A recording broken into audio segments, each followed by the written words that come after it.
Hi there everyone, it's Joy with scrapbooknerd.com.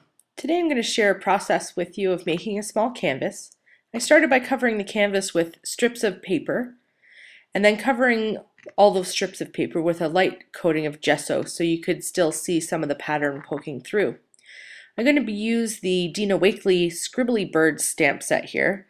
I have a slight obsession with that stamp set these days. I also, before the video, stamped one of the birds onto some Tim Holtz tissue wrap and then tore around the image rather than cutting around the image because it will help it blend better into the background once I get to the point to adhere it. I'm working with a quote from Bob Marley, "Every little thing's going to be all right." This coordinates in with a summer camp challenge that we're doing over on scrapbooknerd.com in the forum. I'm going to start by adding a blue color for the sky.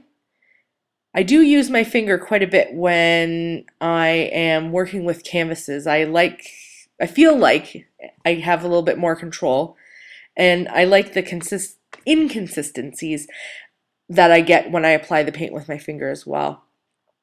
I do end up using a brush later on to paint in the bird because my big fingers will get in the way otherwise in the small image. Going in here with two different colors of green paint and a sponge applicator to create a little bit of texture for the leaves in the branch that the bird will be perched on the right hand side.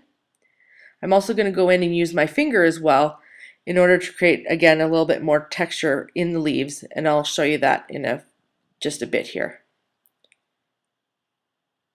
There you go.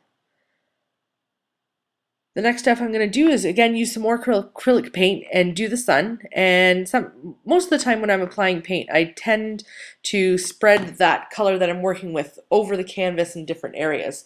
So I'm not just limiting yellow to the actual circle area of the sun, I'm putting it over different spots.